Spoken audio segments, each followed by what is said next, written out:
This episode is brought to you by Peacock. The new Peacock original documentary, Matthew Perry, A Hollywood Tragedy, dives deep into the beloved actor's rise to fame and his tragic death. 5 people, including Perry's personal assistant, 2 medical doctors, and an alleged Hollywood drug dealer known as the Ketamine Queen, were charged with conspiracy to illegally provide Perry with the ketamine. Explore the details of the case in this heartbreaking special, streaming now only on Peacock.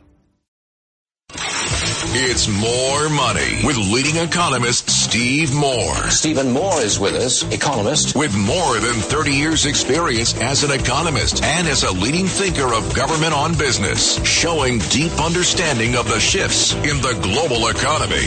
He's leading economist Steve Moore with More Money on Talk Radio 77 WABC. Now, here's your host, Steve Moore. Good afternoon, everyone. This is Steve Moore. This is the More Money Show. This is WABC, the number one talk radio station in these United States. I know we have people listening around the country on our affiliates. Our ratings are excellent, so I want to thank those who listen regularly and so much appreciate the thumbs up support that I get from you. We are live and in color. And we will be taking your calls today, not always, but most weeks we do. And this is one of those weeks we will take your calls. Incidentally, almost all the other shows that you're going to be listening to, if you turn your dial on your radio, you're going to hear a lot of canned commercials and shows that were already pre-taped and the old news. We are live. We are in color. We're right up to the minute in the news. So, for example, the news that just broke that Andrew Cuomo is going to run for governor. Mayor, really? This is the governor who shut down the entire New York economy during COVID. One of the greatest tragedies in the history of the state of New York and one of the most greatest abuses of power. He kept that, economy shut down for months and months and months, lied to the New Yorkers, and yet he's in the lead to be the mayor of America's largest and one of our greatest cities. I don't quite understand the logic of that, but I don't live in New York. I visit there all the time. I love New York City. I love the restaurants. I love the people. I love the whole excitement of being in the Big Apple. But my gosh, you're really going to put Cuomo into the mayor seat after what he did when he was governor? When he was governor, New York lost millions of people. They left because of his high tax, high regulation, left-wing policies. I mean, you might as well elect Kamala Harris to the mayorship. I don't understand the logic of people who see what a politician does to ruin their city or state or county or town, and then they keep reelecting these people. I mean, the voters are the problem if they keep voting for people like Andrew Cuomo to run that city. And we do know that the city could easily be resurrected and made great again. We can make New York City great again. Just you need another mayor like Rudy Giuliani. Remember how quickly Rudy Giuliani cleaned up the city. I know Rudy he's a friend of mine. I love Rudy Giuliani, but he has his faults. We all have our faults. But what amazing mayor he was. You need somebody like that who's going to shake things up. Does anybody think Andrew Cuomo is going to shake up things in New York? You think he's going to fire people? So maybe when Trump, here's an idea. Trump only has one term left as president. Why doesn't Donald Trump, after he leaves the White House in 2028, at the end of 2020, well, actually beginning of 2029, then you can elect him the mayor, and he can do for New York City what he's done for America. Anyway, interesting story there. Lot to talk about. This is the highlight of my week, folks. It really is, to be able to, on a Saturday afternoon, sit in front of this microphone and talk to you directly and to hear from you about what you think about the issues. So much happened this week, as is happening. If you're in the news business right now, you got to be loving life, because everything that's happening day by day by day, not just day by day, but and not week by week, but hour by hour with this president. The two big events, in my opinion, were, number one, that we got this tax cut through the House by one vote, thanks to Donald J. Trump, making last minute calls to members of Congress, urging them to get this thing done. It's a testament to the Republican leadership in the House. I like Speaker Johnson, by the way, is an amazing, amazing speaker. He was kind of thrown into this. They tried about 5 different people, not this person, not that person. McCarthy was taken out and they didn't know who would even take the job. And Mike Johnson was put in from Louisiana. He's been in this position now, I forget how long it's been, maybe a year or so. I don't remember, no more than 2 years. And it's a thankless job. He has a 2-seat majority out of, 435 members of Congress. So it's a very, very difficult thing. And he really deserves our round of applause for the amazing job of getting this through, as well as my friend Steve Scalise, who was the majority leader. They did an amazing, amazing job. So we'll talk about this throughout the show because I think it's a huge, huge victory. By the way, I'm going to have Victoria Spartz coming on in a little while. She was the last Republican holdout who came over to our side. I spent some time with her on Tuesday. I wasn't able to entirely convince her. And then Donald Trump made the big call and it was an amazing victory. By the way, Speaker Johnson texted me. I had lunch with him that day and he said, here's the targets. Any help you can give, Steve, to get these people over the top. And I visited with several of these, members that were on the fence. And, I've talked to him. I made the case. I don't think I was all that persuasive. I tried the best I could. But then the guy who's a lot more persuasive than I am, folks, a lot more persuasive, Donald Trump, called a couple of these members, switched their vote, and we got this through. And I'm feeling very good about where we are on the tax bill now. And I said this earlier on Larry Kudlow's show. I want to say it again to you loud and clear that what we saw was that, it was every single Democrat. The vote was 217 to 215. 215 Democrats voted for a $4 trillion tax increase. I don't get that. I don't get the logic of that. They also, it was tax cuts for the rich. The amount of taxes paid by the rich went up. If you're a regular listener to my show, I'm a Johnny One Note on this, but it is a fact. It is a fact. The IRS data show it, that the share of taxes paid by the rich went up. Their tax payments went up because the economy did better and we sparked economic growth as a result of that tax cut. So there was no tax cut for the rich, but there was a tax cut for the middle class. The middle class, the average family in America saved $3,000 a year on their taxes, $3,000. Now, some more, some less.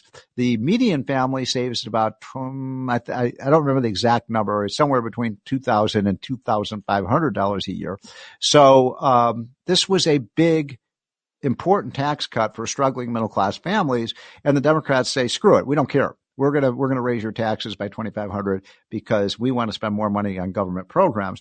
And that to me is, look, where are the growth Democrats? Can anybody tell me one thing the Democrats are talking about today that is pro-growth? Windmills? No. Raising taxes on capital, on American businesses. Every single small business in America would face a tax increase if the Democrats have their way. Every single, well, I shouldn't say every single, but almost every. There may be some small businesses that don't make much money that wouldn't pay any more taxes, but successful businesses will pay more taxes. And if they have to pay more taxes, they're going to hire fewer people. They're going to have less productivity and it's going to be bad for America. And so, kudos to Speaker Mike Johnson. Kudos to Donald Trump. Big, big deal. We got this bill through. Now we got to get the Senate to do it. I think they will. I think the Senate will. It's pulling teeth getting them to do it, but I think they will do it. And I do feel pretty confident we're going to get this tax cut done. The other story, folks, that is, front page today, Wall Street Journal, the headline story of the week, of course, is the Trump-Walensky meeting at the White House in the Oval Office. I'd like to hear your thoughts about this. Our show is about economy. Well, I'm not a foreign policy guy. I don't really understand foreign policy that well. I'm an economist. I try to explain, what makes our economy work, how we can make our country more prosperous and richer. And we focus pretty much primarily on that issue on the show, although we do talk politics. But I'm just talking as an American now. An American who doesn't know a lot about foreign policy. And I did watch the video. I didn't watch it live, but I watched the video and I was so disgusted. I was so disgusted by Zelensky, and his kind of belligerence, his sense of entitlement after, I don't know the exact number that we've spent on Ukraine. I've heard numbers anywhere ranging from 150 billion. Trump says it's closer to 350. I don't know which of those numbers is right, but let's say it's the lower number, $150 billion. And, there was this sense of entitlement that Zelensky went into that meeting basically saying, I'm entitled to more money from the United States. No, you're not. No, you're not. And I know, by the way, that our listenership, we probably have people who strongly support Ukraine, moderately support Ukraine, don't care one way or the other. I'm kind of in the non-interventionist camp. As I've gotten older, I don't want America to be the world's policeman anymore. I just don't. I think we've got problems here at home. And I think the best thing we can do is just lead by example, becoming prosperous. But look, some of my best friends feel very, very strongly that we have to help Ukraine. And look, we all want Ukraine to come out ahead in this. We do not want Vladimir Putin, who is a murderer and a criminal, and an evil force. We don't want him to come out ahead, but how much money are we going to spend? And when the Ukrainians say they don't even want to go to the negotiating table, I don't know. I have problems with that. And I just didn't like his attitude. And I agree with what Larry Kudlow was saying earlier on the show and others. If you go to the Oval Office, come on, wear a suit. Really? I mean, like, he's acting like some kind of military guy. I mean, show some class, and show some respect for the people's house, as Trump said. And so I think Zelensky set his movement back enormously. I think Americans are angry. I'm angry about it. I just think the guy looked like a jerk. And kudos to the vice president, J.D. Vance, for calling out Zelensky on this and just not showing respect. And I'm going to say it again. If you go hat in hand asking for money from someone, you better have your hat in hand, and you better not sound entitled, or you better not, criticize, and you should be respectful. And I just don't think that Zelensky was, and I think he set back the whole movement of trying to bring peace and an honest and a fair settlement there in Ukraine. So what a show we got. We're going to talk to, as I mentioned, Victoria Spartz about the vote that happened on Tuesday on the big tax bill and why it is that she changed her mind. I think she did the right thing. I think Victoria Spartz is a hero. I can't wait to hear from her. And then later on, we're going to hear from my good friend Wayne Allen Root, who is a very, very famous radio and TV talk show host, a good friend of mine. He and I are leading a big fight on tax reform and getting this tax bill done. And then in our second hour, we'll have Scott Walker on. And then I wanted to mention, by the way, Scott Walker, of course, was the former governor of Wisconsin and is now the head of the Young America's Foundation. He's going to tell us what's going on around the country. And I will be taking your calls on the More Money Hotline, which is 1-800-848-9222. Probably not for a while, so don't call in right now. But I'll let you know when we're ready to take your calls at 1-800-848-9222. 1-800-848-WABC, because I want to hear your opinions. This is Freedom of Speech Radio. I'm in a pretty good mood today. Really, really good mood. It's a beautiful day all along the East Coast. A little chilly, but bright sunshine. Love it. Hope you're having a great weekend, and we will be right back. This is Steve Moore, and this is the More Money Show. This is More Money with economist Steve Moore. Now, Steve Moore. Welcome back, folks. This is the More Money Show. This is WABC. Thank you so much for joining us this afternoon. I hope you're having a wonderful weekend. This was the week that was. Oh, my gosh. And I guess it's been that way ever since Trump was inaugurated. So it's been about 5 weeks. We are live, by the way. I will be taking your calls later in the show.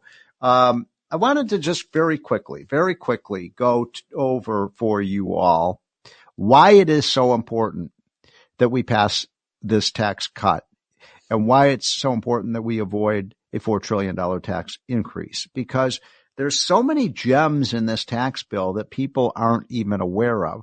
The Democrats, every single Democrat in that big debate on Tuesday night, when we passed the bill 217 to 215 by one measly vote out of 432 people. There were a couple of people who were missing for the vote.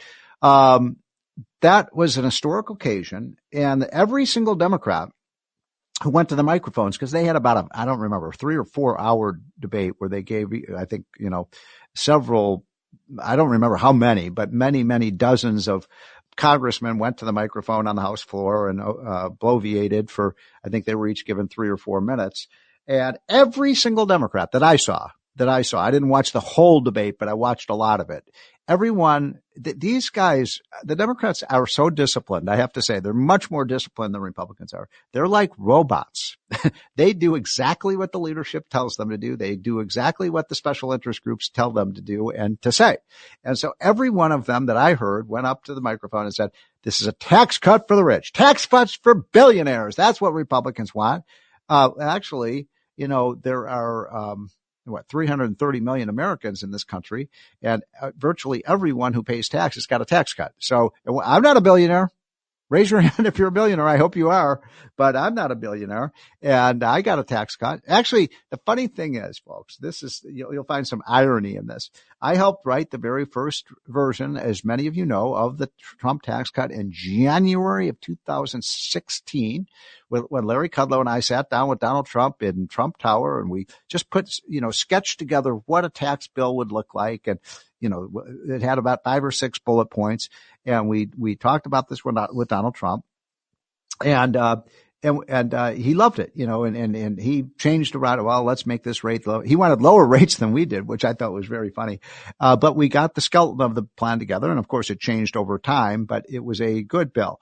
And I want to just very quickly tell you what is in that bill, because most people don't really know, because most people don't pay that close attention to this stuff. I do. That's my job. So number one, we took the business tax rate in the United States from the highest in the world, which at that time was about 40%, down to one of the lowest in the world. Not the lowest, but one of the lowest, below the average of the global countries. So we went from 40% to about 21%. And that made America more competitive, because guess what? Businesses and capital move to places where the taxes are lower. That's why people, move to Florida from New York, among many reasons. They do it because they want to save on their taxes. And so by cutting the business tax rate, we brought many, many businesses back from the United States. We stopped the out-migration of our businesses to places like Mexico and places like Bermuda and places like Ireland that have low taxes. Big deal there. That was one of the gems of the bill. Then for small businesses, we provided but almost every small business in America, an S corp, 20 to 25% reduction in their business rate. So this is a big saving for small businesses, and small businesses, as you know, are the backbone for the U.S. economy. Then we doubled the standard deduction. We doubled it. So it had been, I'm trying to remember the number. I think we doubled it to 15,000, I think it was. Now, as a result of doubling the standard deduction, in other words, when you do your taxes, you just check the box for standard deduction, and that means you don't have to itemize all your deductions, for charity, for this, that, your mortgage payment, your how many municipal bonds you have, all this crap like that. We just made it really simple. You just check this box and you get the standard deduction. You don't have to keep shoe boxes full of receipts about what you gave and how much you spent on this, that, the other thing. So before we did that, about 40% of Americans had to itemize their deductions. And instead, now only 9% do. That means the rest of us just check the box. That was a huge simplification. Okay? Huge simplification. It saved many hundreds of hours for many Americans that don't have to itemize their deductions now. So only 9% of Americans itemize their deductions, and those are mostly rich people now.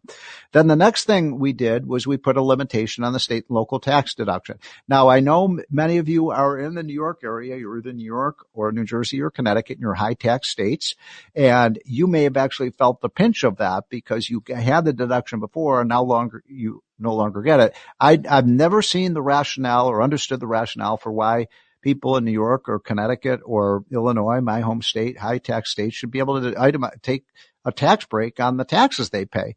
If you want lower taxes, go to City Hall and go to your state capital in Albany or in Trenton and get them to lower your taxes. There's no reason people in low tax states should have to pay more taxes because you have high taxes in those other states. But we put a cap on that at 10,000, and incidentally, in the new bill, that'll probably go up to 20 to 25,000. So basically, it's only going to be really, really rich people who are going to have to pay that tax anymore. Then we got rid of the alternative minimum tax. Do you guys remember that one? How many of you remember the AMT, the alternative minimum tax, where you had to fill out your taxes twice? You had to fill out Form A and then Form B, and whichever one gave you the higher tax liability, you had to pay that tax. It was hated. Everybody hated the alternative minimum tax. It was completely unfair. And by the way, many of the people who had to pay the alternative minimum tax were in states like New York and New Jersey and Connecticut. And so we got rid of that. Not entirely, but we 90%, we reduced the number of people who had to pay the alternative minimum tax by 90%. So for all intents and purposes, we got rid of the alternative minimum tax. We cut in half the number of people who had to pay the unfair, and I think disgusting death tax. I think when someone dies, they shouldn't have to be facing the Grim Reaper, should not be the IRS. And so all these things were positive for the economy. Positive, positive, positive. Why would we want to go back to the old system? Somebody's got to explain that to me. If you didn't like the Trump tax cut, somebody's got to explain why. By the way, we cut tax rates for everybody too. Across the board, we made the tax rates on the individual side lower for everybody. Now, I mean, I'm going to be taking your calls, 1-800-848-9222. If you don't think this was a good tax bill, let me know what you don't like about it. Folks, we'll be right back. This is the More Money Show on WABC. This is More Money with economist Steve Moore. Now, Steve Moore. Welcome back, folks. This is the More Money Show. We've been talking about the Trump tax bill, the tax cut, which we want to make permanent so that Americans don't get hit with the biggest tax increase in American history. The Democrats want the biggest tax increase in American history. I don't understand the logic of that. And I'm so pleased to welcome to the show a hero, one of my heroes, someone who did something great for our country this week, and someone who I greatly admire for her fiscal courage. She is a one-woman wrecking crew in Congress, and I mean that as a term of endearment. I'm talking about Victoria Spartz. You all know her. She's a congresswoman from the great Hoosier state of Indiana. Congresswoman, thanks so much for joining this afternoon. Well, thank you very much, Stephen. Thank you for your kind introduction. So you are a hero and you and I spent about an hour in your office the other day, on Tuesday, and you walked through all the crazy things that are going on with our budget. You said we need real spending cuts. And I think about everybody listening to this show agrees with you. But I want to make sure people understand that Victoria Spartz is the one who provided us the final vote we needed to get this tax bill done. Now, you weren't that happy, though, you think we still need to cut more spending. That was your complaint, right, Victoria?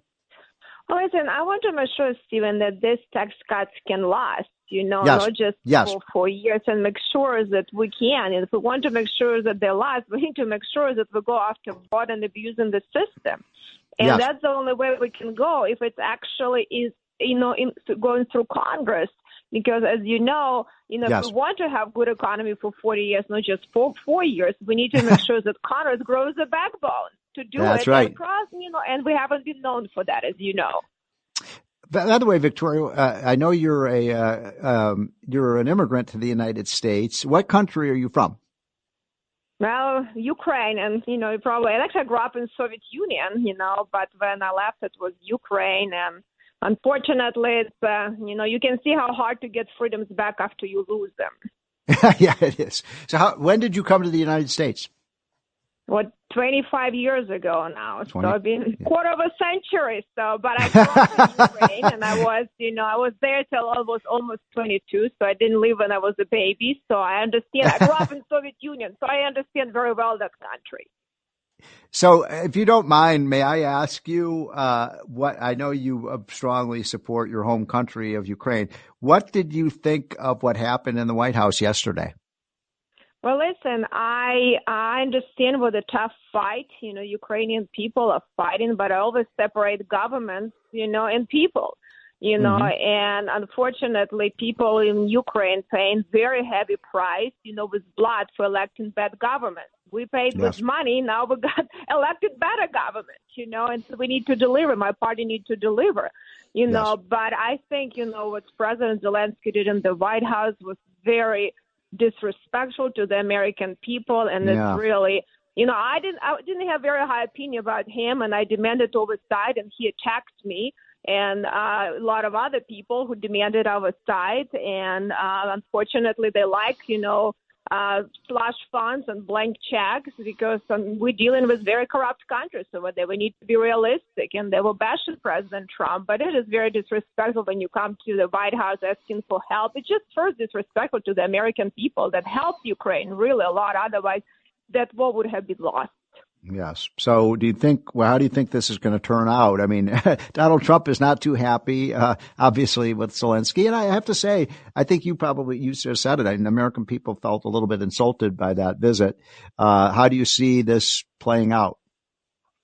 Well, it definitely doesn't help the Ukrainian people, but the president, you know, their president is playing politics. He was low in the poll rating, and he's now tried to, you know, play hero, but that's not a way to play hero in a Syria war. It's not a theater, so I think that doesn't help Ukrainian people right now in this difficult situation, and to really be disrespectful to the American people and American president in the White House, you know. So it's making the situation even tougher, but it will have to be resolved because this war can escalate to, you know, to very, very even further war, and I think, you know, people understand that we need to do something, and President Trump is the only person who can get it done. That is so true. So thank you for your views on that. So if I may, I'd love to ask you, you know, because you and I spent some time talking, and you were talking about some of these programs, in particular Medicare and Medicaid, which, you know, provide health care for a lot of people. But you were saying that there's a lot of fraud, a lot of waste in these programs. They've become two of the largest programs in our budget. Tell our listeners what you think needs to be done, because these programs the costs are just escalating. Did you see California is getting something like $120 billion out of Medicaid, you know, like a handout from the federal government to California for $120 billion. That's like probably 3 times the whole budget of the state of Indiana. So what do you want to see done with these programs? Well, Stephen, it's so like dishonest of Democrats when President Obama tried to stop all that fraud, and Vice President Biden at that time, he was talking like it's like a Ponzi scheme was really happening, how states are defrauding, you know, the federal government. Now they're attacking Republicans for striving to save these programs, to eliminate the fraud, and actually we can deliver better services for the people who intended to be on these programs. People are losing benefits. You know, seniors are not getting services. People with disability not getting services. You know, they keep cutting benefits, but we're spending more and more per each person, like double spending per person, you know, in 5 years. And it's destroying our federal budget, state's budget, but also, you know, the people's budget. You know, healthcare is out of control. And as I was saying, you know, it's great. You know, the taxes are important, but it's $1,500 per year. Healthcare is $1,500 per month, and people keep increasing their costs, but we don't get the value. The price is skyrocketing. It creates inflation. It makes people bankrupt. We have to get it under control, but we're subsidizing very corrupt monopolists in Washington, D.C. that control everything now, and I think President Trump is the only person who can actually start coming after them and actually help the people. Yeah, I agree with that. By the way, I'm talking to Victoria Spartz, the congresswoman from Indiana who provided the last vote for Donald Trump's historic tax cut, and as a real hero to me and to so many millions of Americans. So when you look at the Medicaid program, by the way, Congresswoman, I think a lot of people don't even know what Medicaid and Medicare. I mean, I think people know what Medicare is. You know, that's a program that you pay into the system. You know, I've been paying into Medicare with the tax for the last 45 years of my life.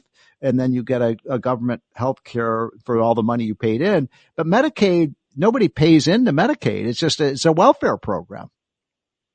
Right. And originally when it was, I was created, states was supposed to do match, and the states would try to get it under control. What's happened right now, since it sits in our automatic spending, which really 85% of spending we never looked, right? So the states now, colluded, in a lot of areas with large monopolies and pretty much money laundering money from the federal government because they changed. Yes. The match became much smaller Yes. under Obamacare. They can subsidize, create this, Vice President Biden called it a Ponzi scheme, and when they can create these fake taxes to do the match, so the states don't really have to pay, but they can direct payments directly from federal budget That's right. into coffers of hospitals and insurance. They make a ton of money on that. And people not getting services actually get cut in more services. So, this is out of control, and we need to get it under control because these programs will go bankrupt and we will not be able to deliver services. But the code is so broad, in Congress, it never was intended to do. We actually did some fixes at the end of the 90s when it got out of control. Now they hire consultants and figure out new Ponzi schemes. So Congress needs to actually do something about it, and it is our job. But it's, the lobby is very strong on it. So you're exactly right. Your numbers are exactly right. Your analysis is exactly right. And I just want to make sure people understand that when Medicaid was started, it was going to be, I believe the original formula was, 50% was paid by the federal government and then 50% would be paid by the states so that each, the federal government and the states would have an incentive to control the cost and to provide, cost efficient services. And what happened, I think it was under Obama, Congresswoman, where when we passed Obamacare, they allowed the match to go up to 90%. So in other words, the federal government would pay 90% and the states would only pay 10%. And what I'm seeing, and you tell me if you agree with me on this, I think there's some pretty good analysis shows that we're actually paying the states to waste money. Well, it's much worse than that. So for people with disabilities that actually Medicaid was originally intended for, the match is still the state dependent. It's 50% floor, but some states a little bit, more that the federal government match, but it depends. But for people with disabilities that attended, the match stayed the same. For healthy, able-bodied adults, working adults, it's actually a higher match, and then they use it, so it made to 90%, and that 10%, a lot of them are able to, hospitals became very clever when they pay this fake tax to do the match so they can get more money from federal government. So it really became a money laundering machine. So the states don't have to really manage it. They don't care. A lot of lobbying, I used to be state senator, a lot of lobbying happened in the state house. So they're lobbying to launder money from the federal government, which is going bankrupt. So we need to get it under control because we will not be able to actually provide the services for the most vulnerable people that Medicaid was intended for. Yeah. It is the fastest growing program. It grew 22% in the last 2 years. You know these numbers, Congresswoman. Thank you for sounding the siren alarm on this. And then what about Medicare? And we just got a minute left, but what do you think that we need to do about Medicare? People don't want their benefits cut, but there's also a lot of fraud and waste in the Medicare program too, isn't there? Oh, it's crazy. It's almost double the spending per person in the last 5 years, and hospital buying doctor practices in line where the services perform, overbilling Medicare, $160 billion hit to Medicare. The books on fake losses. Hold on. When you said they're overbilling, is that the hospitals or the doctors? Who's doing that? The hospitals. So what they're doing, so they're buying the doctor practice, put doctors in crazy non-compete, exactly for the same services that perform in the same location. They're billing the facility fees like it's performed on the main locations, which is a total lie. And they're able to overbill Medicare $160 billion. Jeez. And then allows. By the way, just so people know, you're not talking about 160 million. You're talking 160 billion. I'm talking about billion. I'm talking about billion. And then they can acquire more and more doctor practices. And actually, under Obamacare, doctors cannot own hospitals, but hospitals now own 80% of doctors. Yeah. And then when they consolidate and they vertically integrate, they can do whatever they want. They dictate prices, and the prices in the last 20 years increased 256%. Nothing to do with cost, Nothing to do with outcomes. It's truly overbilling. And then they cook fake losses through the books. You know, the Medicare Advantage becoming truly defrauding seniors through that. I mean, this is like easy $500 billion. It's really outrageous. And I appreciate so much you're being the kind of cop on this and calling them out for I mean, we're talking, folks, about well over $100 billion of overbilling, of fraud in these programs. Well, neither of us are talking about cutting people's benefits. We just want to make sure that taxpayers money isn't being stolen from us. Well, Victoria Spartz, the Congresswoman from Indiana, you are a hero this week for helping us get that tax bill through, and also for being, the Paul Revere of deficit reduction and sounding the alarm on how important it is to get this budget under control. Thanks so much for joining us this week. Folks, we'll be right back. This is the More Money Show on WABC.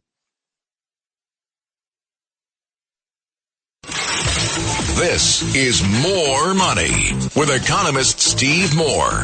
Now, Steve Moore.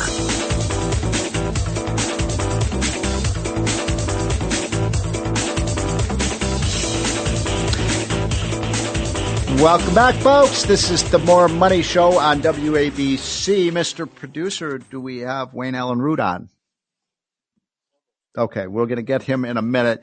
I just want to emphasize something that Victoria Spartz said. I really do believe she is a hero for providing that major vote for the tax bill. But we don't have to cut benefits. We don't have to cut people's Social Security benefits. We don't have to cut people's Medicare benefits. Even, poor families that use Medicaid, and can't afford health care. We're a rich country. We can provide them with the care. We just can't have people ripping off the program. And that's why what the DOGE is doing is so important in terms of spotlighting, what is happening, turning the microscope on government and finding the hundreds and hundreds of billions of dollars of waste.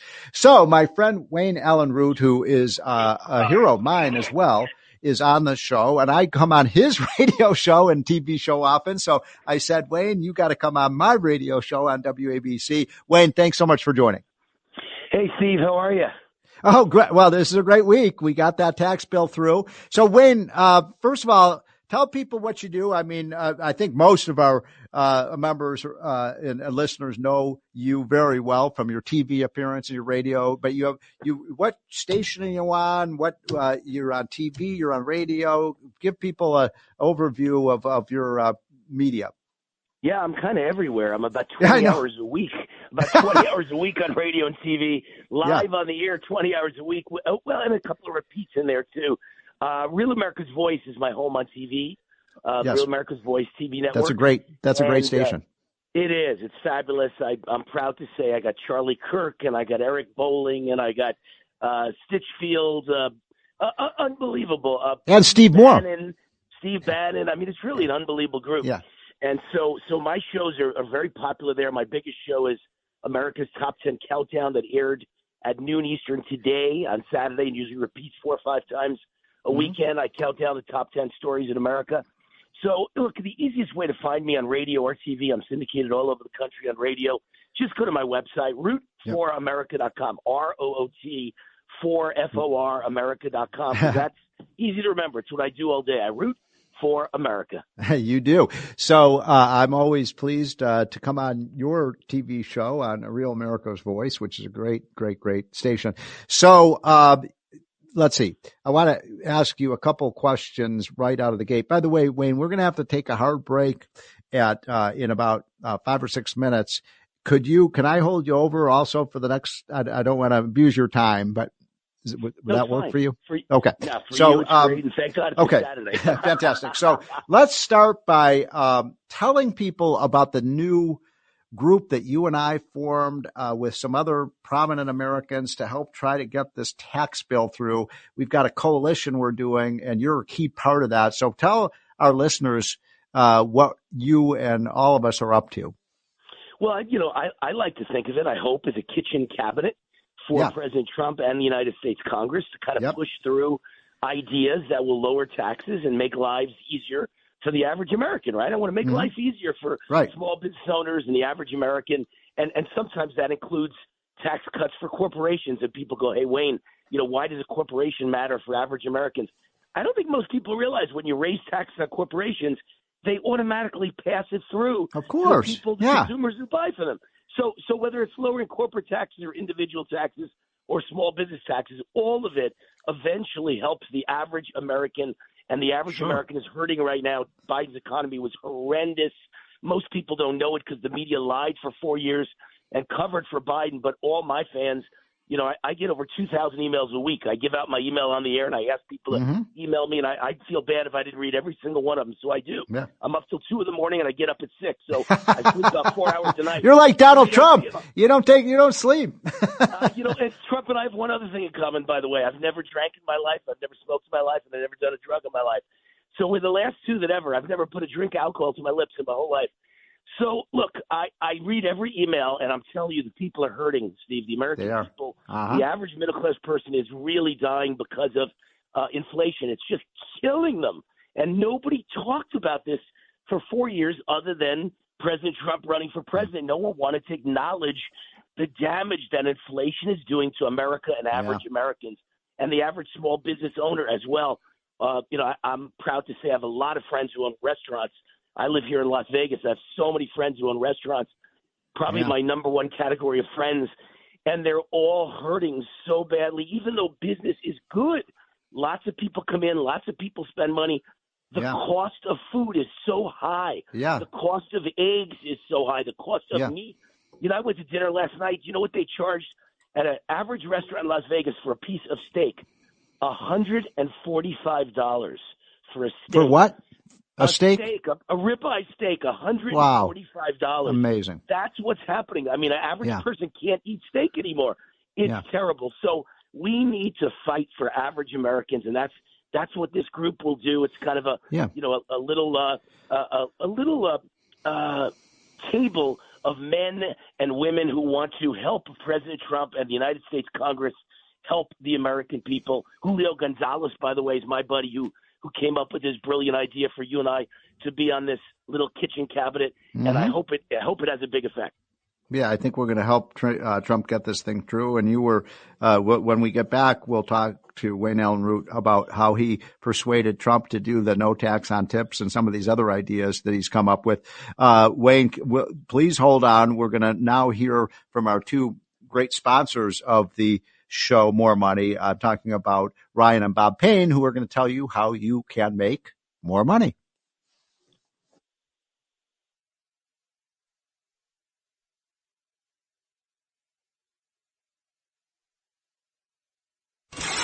It's More Money with leading economist Steve Moore. Stephen Moore is with us, economist. With more than 30 years experience as an economist and as a leading thinker of government on business, showing deep understanding of the shifts in the global economy. He's leading economist Steve Moore with More Money on Talk Radio 77 WABC. Now, here's your host, Steve Moore. Welcome back, folks. This is the More Money Show. This is WABC. We are live. We are live and in color, unlike almost every other station you could turn your dial to, which is going to have some boring, canned commercial or infomercial. We are live, and I am live with my good friend Wayne Allyn Root. You all know him. How many hours did you say you're on the air, Wayne? About 20 hours a week. This guy works harder than Donald Trump. That's a lot. I'm on the air, 2 days a week, and that takes a lot of preparation. Those aren't, including my other media appearances. But Wayne is one of the smartest guys I know, and you're also you're pretty close to Trump. Not bad. I mean, last night I was sitting at dinner. Right, I'm sitting at dinner with my wife Cindy and two dear friends in Las Vegas at the Red Rock Casino, beautiful restaurant called T-Bones. And I got this inspiration. I said, I'm going to text President Trump because it's baseball spring training is starting, and baseball opening week opening day is just a month away. So I texted President Trump, as I do from time to time, and he's pretty good at listening to me. And I said, listen, Pete Rose deserves to be in the Hall of Fame, and the way to get it started is to give him a pardon. And minutes later, President Trump tweets out, I'm giving a pardon to Pete Rose. He should be in the Hall of Fame. That is fantastic. And then by the way, in my little text to him, I said, and by the way, he's the greatest winner of all time. He won more games than anyone in the history of American sports. And Trump tweeted out, I'm pardoning Pete Rose, and he's all about winning and winning and winning. And that's a guy. And Trump is a guy who knows a lot about winning, so that's fantastic. Yes, he does. Well, you also were influential in getting Trump to do the several of his tax ideas. Tell us about that. Yes. Now, you mentioned on the way to the break that Wayne was the guy who created no tax on tips. That one is wrong. You had that one slightly off. But all three kind of go together, so everyone mixes them up sometimes. No tax on tips, no tax on Social Security benefits, no tax on overtime. I can't take credit for no tax on tips. I really had nothing to That do was with a waitress, right? That was the waitress. It was a combination of a waitress and my good friend Jeff Gunter, who ran for U.S. Senate in Nevada and had a TV ad campaign that said no tax on tips. If I win the primary, I'm going to go for no tax on tips. And he sent that TV ad to President Trump. So I think all of it kind of spurred President Trump to come up with the idea of no tax on tips. And then I wrote a column probably 5 years ago and 4 years ago and 3 years ago. Every year I write columns urging no tax on Social Security. And finally this year I wrote one on July 31st, and I sent it to President Trump. And I said, this is 65 million votes, people over the age of 62. 65 million votes in America. You have got to adopt this as part of your campaign. And about, I don't know, I think like 4 or 5 days later, he announced no tax on Social Security. So now I thought, what could I do next? I thought no tax on overtime. There's like 50 million blue-collar workers in America who qualify for overtime from time to time. So I wrote that column, and I said the greatest compliment in the world to no tax on tips and no tax on Social Security is no tax on overtime. President Trump, I urge you to go for no tax on overtime. Now, this time I sent it right to his desk, just like I did with the first column, and nothing happened for 2 weeks. So I thought, you know what? He probably never noticed it. He's a busy guy. So I texted him. I texted him one morning. I forgot what morning it was, but I think it was like August 31st. And I said, President Trump, you may not have noticed my column on no tax on overtime. It might be even better than no tax on Social Security. For you to win this campaign, you should announce it right away. That afternoon, he had a rally in Reno, Nevada, and announced no tax on overtime. So I feel like I had a big part in helping elect President Trump, and now they're close to becoming the law of the land of the United States of America. Pretty amazing. That's amazing. So I'm talking to Wayne Allyn Root, who is a kind of an informal advisor to Donald Trump, as I am, and as on the TV and radio talk show host. And so, Wayne, during our break, and you're so kind to stay on. I get a lot of texts throughout the show, and one of the texts came in, and I thought this was right up your alley, and it's about Doge. And they're saying that the commenter said, well, look, if Trump saves $1 trillion out of all this wasteful government spending, and Doge, identifies that, then what's going to happen to that money? And this person says, won't that reduce our GDP if we don't spend this money on these programs? Because he said it's almost 3% of our GDP. What do you say to that? Well, look, I'm a firm believer that when first of all, let me start by saying this. Not all government employees are bad. There are some good ones, obviously. Sure, of course. But I think a large percentage of them, I don't know what the percentage is, I don't think anyone does, are kind of, dead weight. A large percentage of them are just incompetent or lazy or don't want to work that hard, and they're just not essential, non-essential, as they say, quote unquote. They're not needed. And I think Javier Milei proved that in Argentina. He turned the worst performing economy in the world, maybe in the history of the world, into a great performing peso and economy overnight by just cutting dramatically spending programs and government employees. He just got rid of like a third of all government employees in the whole country. And I kept writing columns and putting out tweets saying, President Trump, follow Javier Milei. This is exactly what we've got to do. A nation doesn't win with government employee salaries and pensions and gold-plated health care. That money could be better spent and allocated in the private sector. We have homeless vets on the streets, and we have a middle class that's hurting, and I just don't think it's a good idea to spend all your money on government employees, many of whom aren't needed. So, look, I just think what Doge is proving is that for the most part, our money is wasted and stolen, literally looted by either government employees stealing it directly or by giving out contracts to their relatives or friends and getting kickbacks, or maybe even giving out contracts to themselves, but they put it in their wife's name. I think all of this is a disaster for America. And I think once that money is clawed back, let's say it's $1 trillion in the end, clawed back, everybody wants it to reduce the debt. And Steve, I've always been a guy who said the debt is horrible. So it's not like I'm a spendthrift guy. I think the debt is a disaster long term for the United States. But I do want to point out our debt is like, I think, 125% of GDP right now, right around there. Mm-hmm. Japan's is like 380% of GDP. Yeah. And they're still floating and existing. Japan's still there. So we have a ways to go. It's probably 30 years before it actually crushes our country. So we do have to deal with it. We all agree we have to deal with it. But my personal belief is that some portion of that money, most of it should go to reducing the debt, but some large portion, 20%, 25%, 30%, should go back in the way of tax refunds to the American people. I like that idea a lot. And the reason I like that idea a lot is it gives people a kind of a dividend. And I think that's the term that they need a bump. People need to get buy-in for why we should be cutting this budget. And I like that. I would do 50-50. 50% of the savings go to the American people, 50% go to deficit reduction. You know, I just wrote last week that I thought it should be 50-50. And just now on your show, I said 20-25.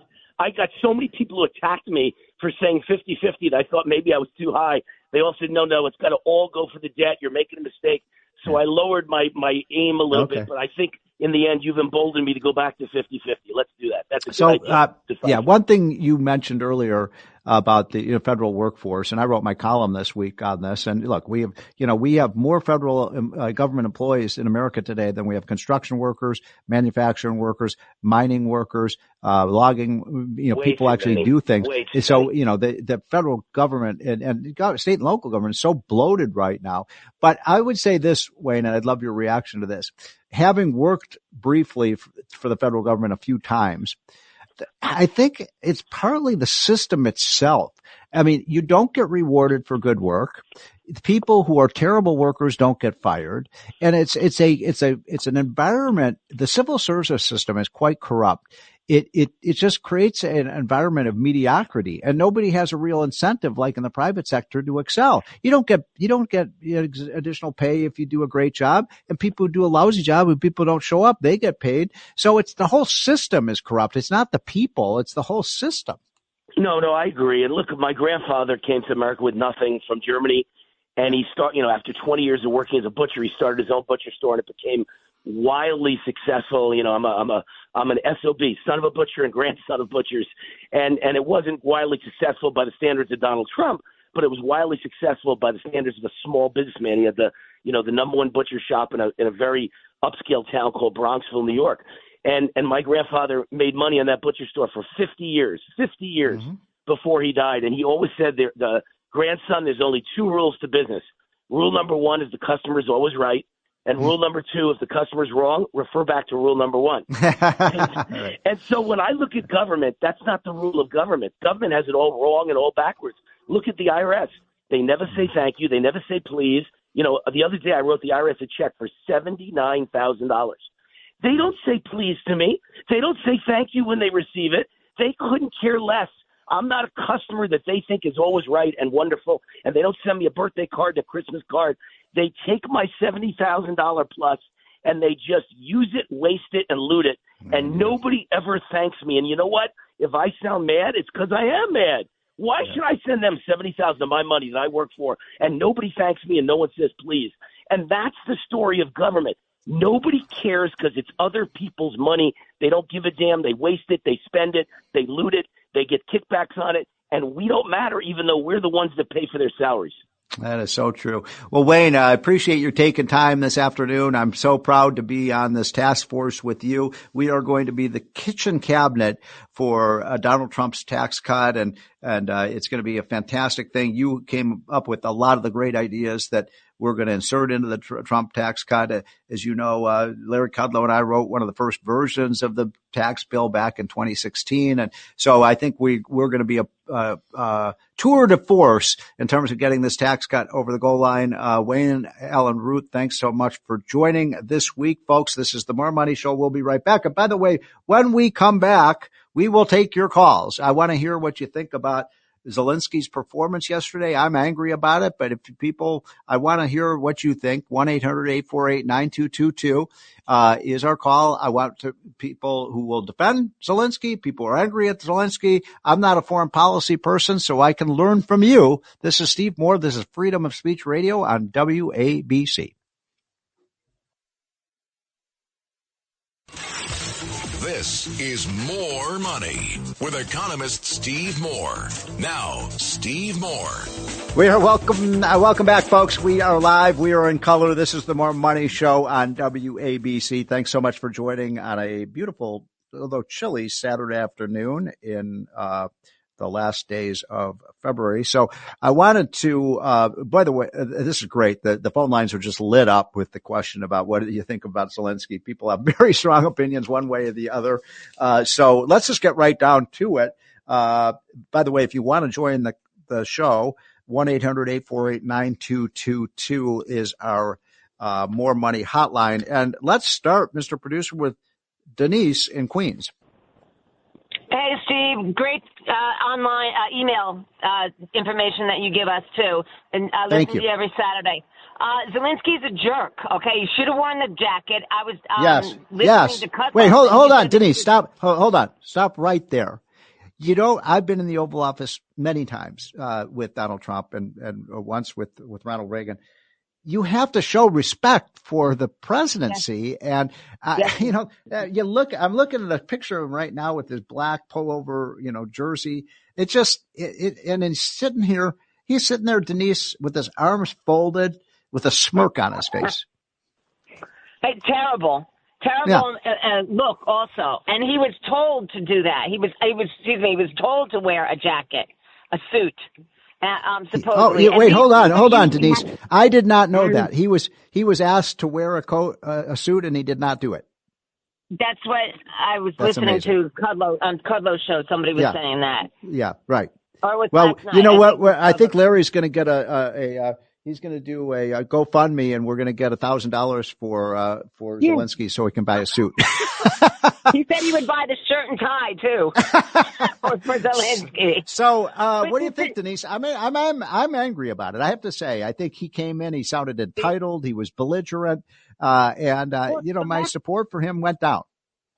Yes, well, the left thinks that he's some kind of messiah. He was a dancer and an actor. And in fact, I understand 4% of the Ukrainians like him.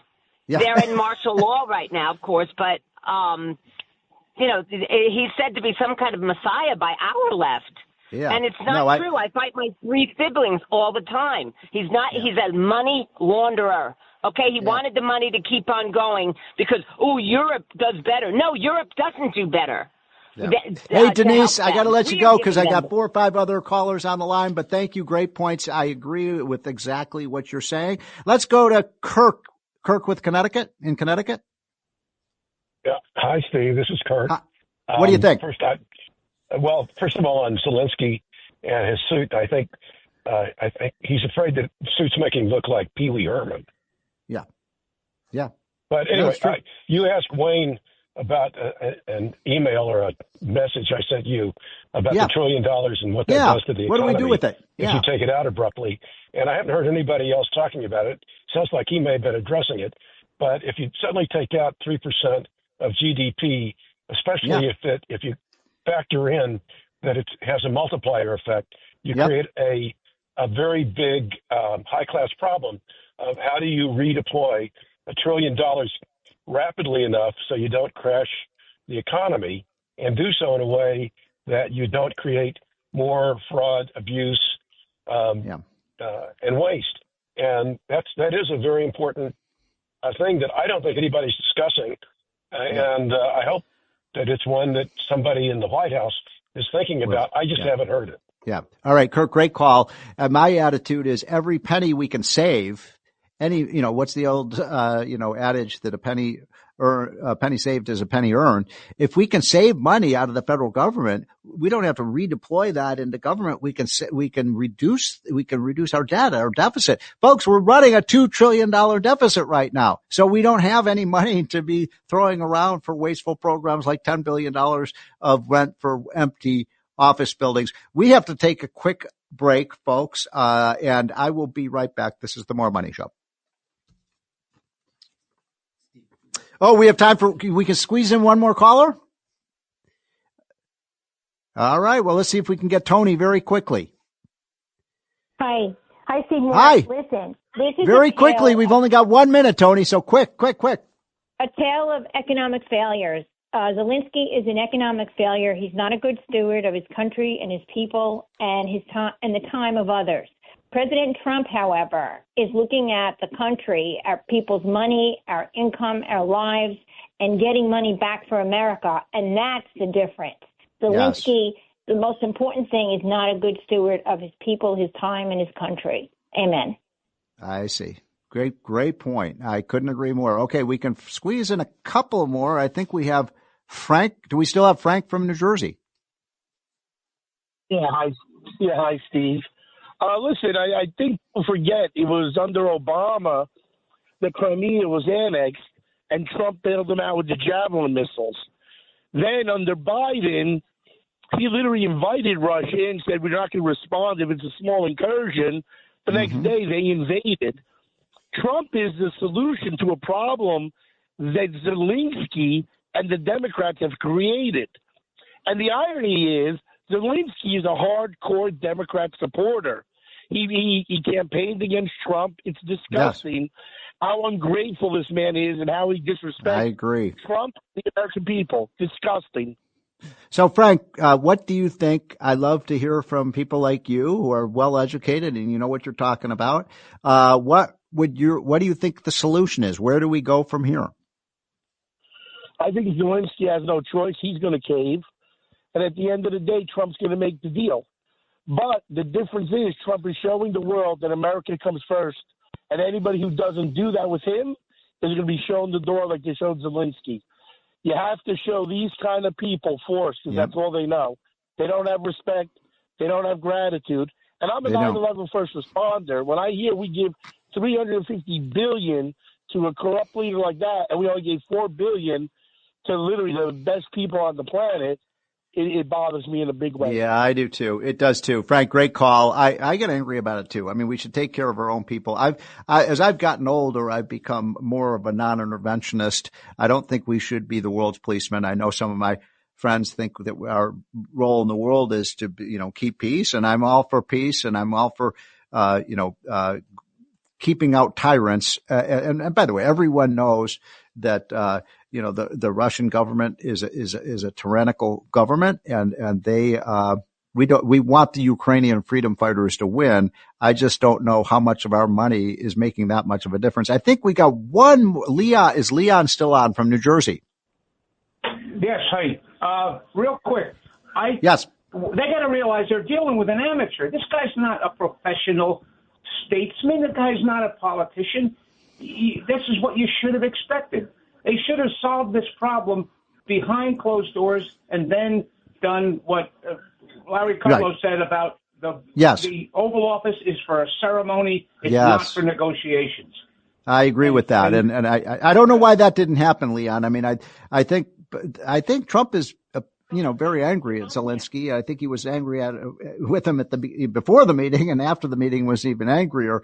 And so I just don't understand the attitude. And again, folks, I know many of you know more about this than I do because I'm an economist, but I don't understand how you can go into a meeting like that and sort of be belligerent and act as if you're entitled to this money from the American taxpayers. And that was his attitude throughout the meeting. I think he still thinks that Joe Biden, who is a pushover, a patsy, is our president. And no, we've got a guy who sticks up for America in the White House. And that's something I very much appreciate about Donald Trump. I want to mention a couple of quick other items, folks, before we have to take our break. You all, I think most of you are getting our Unleash Prosperity Daily Hotline. I hope you're getting it. It's important that you do. And it's free. I'm not selling you anything. It is absolutely free. It costs nothing. All you have to do is go to unleashprosperity.com and sign up for the hotline, and we will send it to you free. And I think you'll like it. Newt Gingrich says it's the first thing he reads every morning. And so that's unleashprosperity.com. Just click and give us your email, and we'll send this to you 5 mornings a week. You can read it in 5 minutes, but we spend a lot of time putting it together. Sometimes it's a chart, sometimes it's a graph. Something we have, always have a humor item. One of my favorite humor items last week was the 2 donkeys behind the wheel of a car, the donkeys being Democrats, and they're just going around and around and around in circles. And the one donkey says to the other one, I don't know why this is happening, but the GPS system just keeps telling us to turn to the left. And of course, that's exactly what the Democrats have been doing. They have no message. So go to unleashprosperity.com and get the hotline for free. It costs you nothing. So a couple of other, odds and ends that I wanted to mention to you that are kind of news of the week. One of them is what I call the big green retreat. And this is the fact that countries are moving away from all these crazy green New Deal projects that were all the rage 3 and 5 and 10 years ago. And so we did an analysis, and we found that there were at least, 7 major countries in just the last year or two that have dropped their green energy programs. And that includes Germany, New Zealand, Canada, Australia, Belgium, Ireland, and of course, the United States. And there is a great quote in this article in Foreign Affairs, which is, very liberal publication. And they were wondering, why is it that people are turning against the green energy nonsense? And here's what Foreign Affairs said. And I think this is precisely right. It said, this happened because of the rise of a new, quote, silent majority in the West, one bent on repudiating an out-of-touch elite that was either oblivious to the suffering their policies had caused or entirely indifferent to it.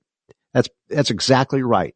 These are the people who've been driving the green agenda, have been very, very rich liberals who play in their sandbox, don't care about the price of electricity, don't care about the price of groceries, and they keep pushing these ideas. But the Trump type of voters, middle class people who work hard, were saying, wait a minute, I don't want to spend $5 a gallon for gasoline. I want to be able to pay my utility bill. I don't want to pay, 40% increases for my groceries. And I think that the extreme hard left lost touch. One other quick point before we go to a break. The other big story that I think happened this week was Jeff Bezos, who is the owner of the Washington Post, is saying, hey, I want our newspaper to be about freedom of speech and a promotion of free enterprise. This is Jeff Bezos, who's always been a lifetime liberal Democrat, now saying, no, this paper, one of the most famous papers in America, the Washington Post, is going to be about free enterprise and free speech. And half of the, people on the editorial board resigned because they don't believe, I guess, in free speech and free enterprise. Kudos to Jeff Bezos. I hope they follow through with this. The Washington Post is probably the fourth most important newspaper in the nation, behind the Wall Street Journal, the New York Post, the New York Times, and then I'd go with the Washington Post. And I hope they move away from the hard left and move towards the middle. So those are some of the headlines. We'll be right back, folks. This is the More Money Show on WABC. It's More Money with leading economist Steve Moore. Now, here's your host, Steve Moore. Welcome back, folks. This is the More Money Show on WABC, where we talk about money, we talk about finance, we talk about politics. I always say, I've said this, for the last 3 or 4 years as I've been doing this show, and by the way, it is a great privilege to do this show, that I am not the world's greatest radio talk show host, but I do get some of the world's greatest guests on my show. And that certainly is true of my next guest, Scott Walker, Governor Scott Walker, that is, from the great state of Wisconsin, who did more to transform Wisconsin into a pro-growth state than probably any governor in Wisconsin history. He was courageous. He was always under assault from the left, and yet did some amazing things in the state of Wisconsin. So first of all, Scott Walker, thanks so much for joining. Hey, Steve, great to be with you. Thanks for having me on. And so you are now the president of the Young America's Foundation. Tell people tell people about Young America's Foundation. Yeah, simply put, we train the next generation of leaders in the fight for freedom. Stand up and talk about free enterprise, individual liberties, strong national defense, traditional American values, YAF.org if people are interested. We'd love to have students, college, high school, and middle school and beyond. Yeah, no, I love it. I've done many speech on college campuses around the country for YAF, and it's a great way. A lot of the students come up to me, Governor, after I speak, and they say, I've never even heard these ideas before. Well, that's exactly right. When we held our college conference in the summer in Washington, those students in 1 week hear from more speakers, more quality, outstanding conservative speakers in that 1 week time than they probably heard their entire lives. And, that's amazing. That's not because our conference is awesome, which it is. It's because it just shows you what a void there is, be it in college or even in high school and younger, just hearing about the ideas that formed and shaped America.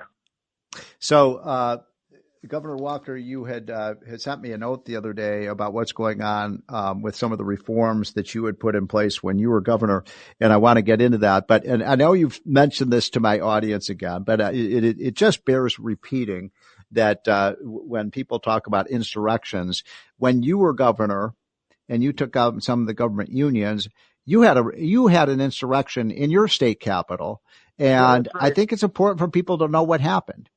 Yeah, it wasn't for a couple hours. It was literally for nearly a month. The Occupy movement, I always say, didn't start on Wall Street. It started on my street, Madison, Wisconsin at the time. And it's where they for nearly a month, took over the state capitol, took over the rotunda, took over the square, about 100,000 strong. They had people from all over the nation in. And it was a total resist movement. It was to try and stop our legislative body from actually acting on those reforms. Now, thankfully, they weren't intimidated. They didn't back down. And today, according to one group, the MacIver Institute, those reforms have saved the hardworking taxpayers of Wisconsin more than $30 billion. But more importantly, they took the power and put it back into the hands of the hardworking taxpayers. And so this is important, folks, because I remember when this happened, and the governor probably doesn't want to tell you this, but his life was in danger. There's no question there were threats against his life and his family. And I don't think anybody went to jail. No, they even had some of the folks showed up and had they had physicians from some of the University of Wisconsin system hospitals that were writing out fake or false excuse notes as though they were sick so they could come and protest. It was just out of control. But thankfully, in the end, we prevailed. The people of the state just realized that's not acceptable. That's not how you get things done. You can have a debate, you can differ, but you just can't come and take things over. And that's what happened. And like I said, it wasn't just for a couple hours. It was for nearly 4 weeks. Oh, yeah. You can go on the internet, folks, and you can look at the pictures of it. This was an occupation. This was an occupation of the Capitol. And this is really important because I had a party this past weekend, Governor, for many of what we call the J6ers, the people on January 6th, who did not, I'm talking about, now some of them should have been arrested because some of them, illegally went into the Capitol. Some of them pushed a police officer, and that is not acceptable behavior. But Governor, there were hundreds of Americans who were simply exercising their First Amendment rights. They never went into the Capitol, and yet they were put in jail. Yeah, and in this case, you contrast that with what happened years ago in Wisconsin, and people taking doors off the hinges, crawling in through windows, breaking glass, doing all sorts of things and damage to the state capitol. And really you had minimal, if any, people in terms of actually facing consequences for that. The outright death threats where there were tangible evidence that some of them, the action was taken, but by and large, it was just done with pure immunity. Yeah. So look, folks, this is very important because it shows how unfair our justice system is in America, that you can have something like what happened in Wisconsin, that as the governor said, it didn't happen for a few hours. It happened for days and days and days. And yet none of those people went to jail, and yet many people, in other words, what you had in Wisconsin was a true insurrection. I'm not so sure that was true of what happened January 6th. So tell me, Governor, you sent me an urgent note the other day about what's going on in Wisconsin, about some of the savings that you were able to, pass on to the citizens of Wisconsin. And now many of those policies are in jeopardy. What's happening? Yeah, a month from today, literally April 1st, is an election for the state Supreme Court in Wisconsin. It will determine whether it's a 4-3 split that's liberal or a 4-3 split that's conservative, and not just liberal or conservative, but in this case, whether there's going to be a fourth activist liberal justice on. And what we saw, we've already started to see, but what we particularly have seen is it'll have an impact both on Wisconsin and the nation. On Wisconsin, the things you were just talking about, Act 10, $30 billion of savings, changing seniority and tenure so that schools, towns, cities, villages, and state government can staff based on merit. They can pay based on performance. They can do the things that make the private sector work well time and time again. Mm-hmm. All that would be gone. Plus, even as far back as 35 years ago, things like school choice, the original voucher program in America, started in Milwaukee, that could be gone. Voter ID could be gone. And probably most disturbing on a national basis is that the proponents, the supporters of one of the candidates, the liberal Susan Crawford, her allies just sent out an invitation saying her election would mean 2 House seats would be redrawn in Wisconsin away from Republican control to Democrat control. Wow. And that, after a vote the other day, we saw 217, 215. Yeah. That could change things even before 2026. You mean they could change it immediately? Yeah, they could. I thought they had. No, wow, I've never heard that. I mean, how can they do that? I thought they could only do that every 10 years. I didn't think they could redraw. That's when it's required to be done. It must be done every decade. But the court has made it clear that they could come in and are planning to come in and redraw the boundaries. Yep.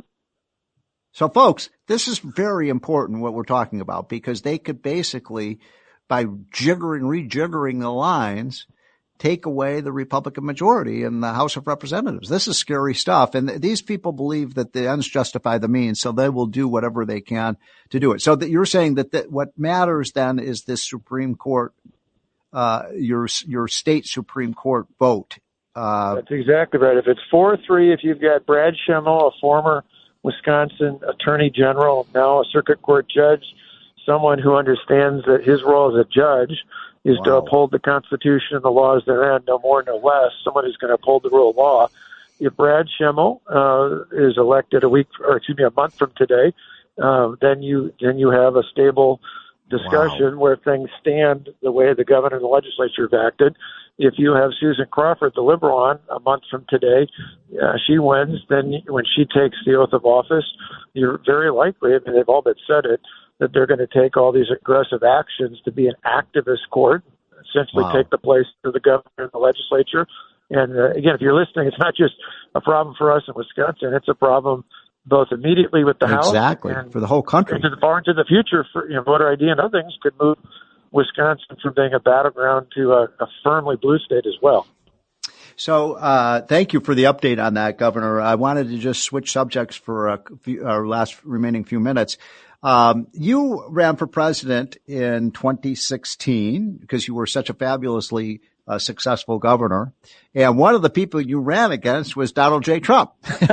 And so I wonder, have you gotten to know Donald Trump? What do you think of his policies? And are you friends with him? Tell me about your relationship with him.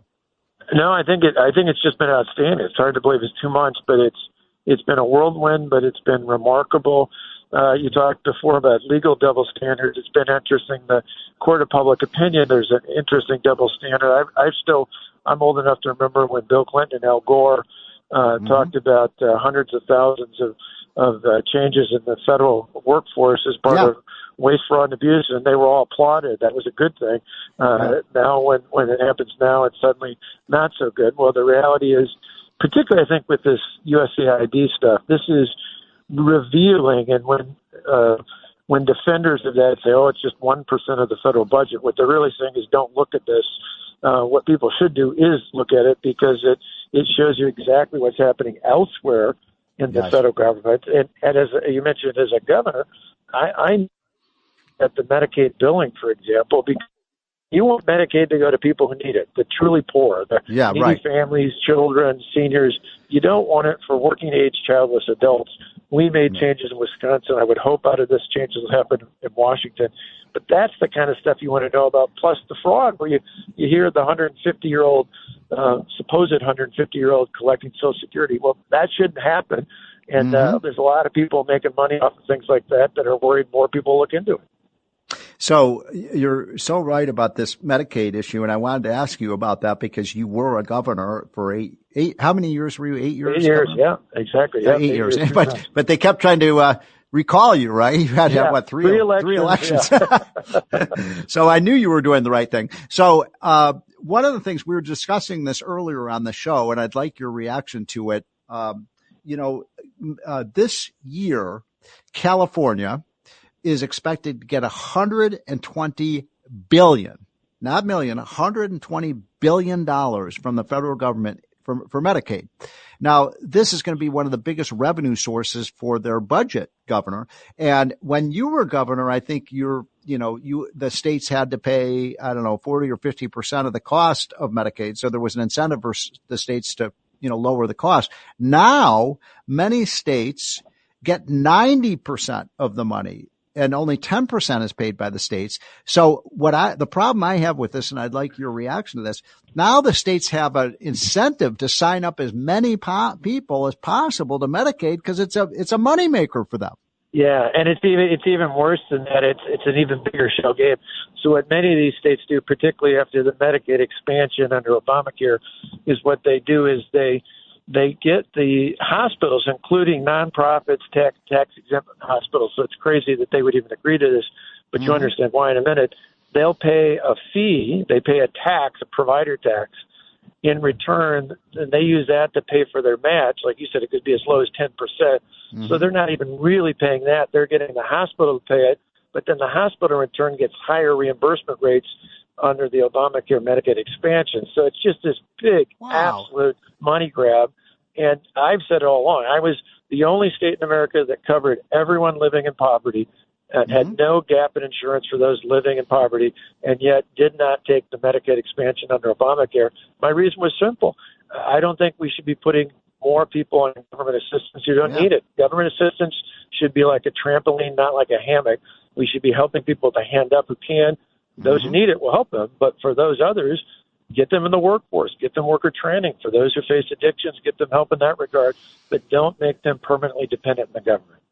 So Republicans in the House, and I've been working with them, they want to have a work requirement for Medicaid. And I believe, and I'd like your reaction to this, I believe, look, if you're someone who's not disabled, if you just said, if you're of working age and you can be working and you want to get a government benefit like free health care paid for by the taxpayers, you should have to be either in a job or looking for a job or in a training program, but sitting at home watching TV and getting free health care, I don't get that. 100%. Couldn't agree with more. I think it is an 80-20, if not a 90-10 issue, meaning the vast majority of Americans, no matter what income class, no matter where they come from, they just understand that. It just makes common sense. Again, we'll help people who need it. That's where the research should go. If someone's got a physical or intellectual disability, you've got kids and you've got a difficult situation there. But most of the people we're talking about that the expansion was about pulling in working age, able-bodied, childless adults who could easily be in the workforce.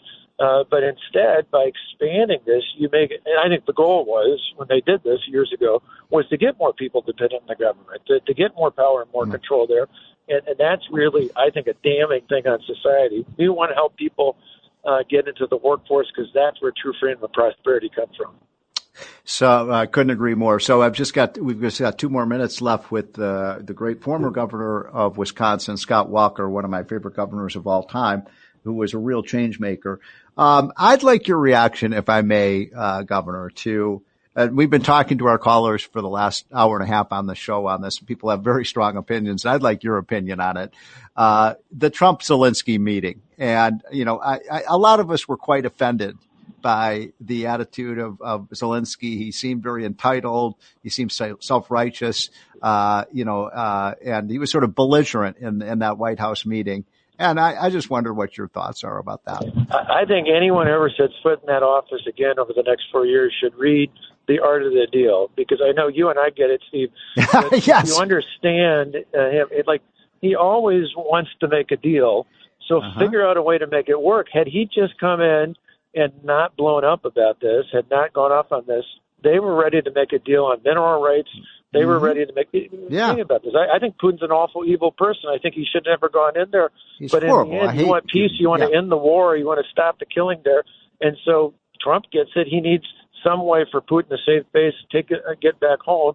I think had he had a successful outing there, the deal would have been for Putin to get out of the Ukraine he advanced him to be where he was at pre-Trump, the first term. I think that would have been a deal Zelensky should have taken in a heartbeat. But the bad advice from, I think, European advisors. Absolutely. Well, Governor, thank you so much for carving some time out of your Saturday afternoon. That's the great former governor of Wisconsin, Scott Walker, who is a hero to all of us who are conservatives. Folks, I hope you have a great, great weekend.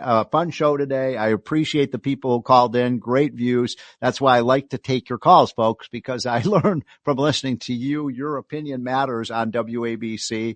Have a great weekend. We will be back next weekend, same bat time, same bat channel, 1 to 3 p.m. Saturday afternoon, following the Kudlow Show. Adios, and have a great weekend, and we'll be back next week. Ryan Payne and Bob Payne back again on the More Money Show. From Payne Capital Management, of course, that's Payne, talking about the markets, the economy, and your retirement. All right, it's a tipping point. This is where we pinpoint the pain point. Of course, that's Payne, having the biggest impact on your wealth right now. And you know what, guys, one thing that got my bacon, as they say, last week was we had a real surprise. I don't think that ever works, by the way. Inflation numbers came in much hotter than expected. And, it made me think of when it comes to building your portfolio, typically what moves the markets or what moves the needle or whatever is not anticipated. More than ever right now, there's so much uncertainty, specifically what's happening right now with tariffs. Are we going to pay down the deficit? Are we going to get tax breaks? And I don't think anyone really knows what's going to happen. And the question is, how do you build your portfolio in the face of all that uncertainty? Well, a client of mine called me last week or 2 weeks ago and said, with these new tariffs, the market's guaranteed going to go down. Like the market's completely suffer from these tariffs. As opposed to the pro-Trump investors who say, well, Trump uses the stock market as his scorecard. So it's got a Trump put, right? Every time it goes down, he's going to do something to make the market go back up. Like he has a magic wand. That's I think what's interesting that happens right now is the media loves to focus on these political headlines, and they do that specifically in a Trump presidency. This happened, 4 years ago. This was all over the headlines, and it's all people can think about. But it's not the only story, right? You're talking about tariffs and tax cuts, and that's what's coming from Capitol Hill. But AI is the other big story. And the question is is that going to play out the way that people expect? Is that already priced in? I don't know. And that's why you want to make sure you own a little bit of everything in there. Because we talked about this earlier. Europe is actually one of our best performers this year. Banks are doing really well. It's not really your AI trade that's, again, is all the news talks about. There's a lot of other stories out there that aren't covered as much. And we can tell you, because we see all your portfolios, nobody has Europe in their portfolio. Or, commodities, right? Commodities up 7-8% this year, which is an inflation hedge. And I think that's the mindset right now is hope for the best, but prepare your portfolio for the worst or any scenario, whether it's a weaker dollar, stronger inflation, right? If the deficit continues to spiral out of control. And I would say most people's portfolios aren't prepared for those scenarios. And that's exactly what you should be doing right now. I think the scariest thing that I ever hear is when a client or a friend says to me, Chris, I'm feeling really comfortable with the amount of risk I'm taking right now, especially when they're taking too much risk. It's like that comfort is great until the car hits the wall. Well, you guys, I've always stated this and believe it firmly that you make all your money in bear markets. But it's also, it's the old adage of, buy low, don't buy high. And a good example is, because of all this tariff talk, you saw Constellation Brands just go over a waterfall last week, right? Just right down an elevator shaft. And all the analysts fell over each other, selling, dumping their opinion until Warren Buffett went in and bought it at its lows. So, it's like this, if you're a good investor, right, you recognize opportunity when things are out of favor, not when they're in favor. And that's what scares about the retail client, being so comfortable with that extra risk, Chris. Well, it's a good point because uncertainty is high. That's usually your best time to invest, right? When uncertainty is low and everyone's feeling good, you're paying too high a price. And I think the nice thing about right now is, well, look, if the dollar's weakened, you want to own foreign assets, right? They're going up. If, inflation goes higher, you want to own commodities in your portfolio. You want to own materials. And the nice thing is right now, all this stuff pays a lot of cash flow. So you get paid really, really well to prepare yourself for any scenario. And I think that's what most investors are missing right now. Again, blindly buying the S&P 500, you own a bunch of tech stocks and you're getting a 1.6% yield. That's not going to defend against all these different scenarios. I think I'm getting a little bit of a new slogan here for Payne Capital Management. It sounds like you really should be investing in something when it doesn't feel good, like when it's painful. So maybe we should say invest painfully, P-A-Y-N-E.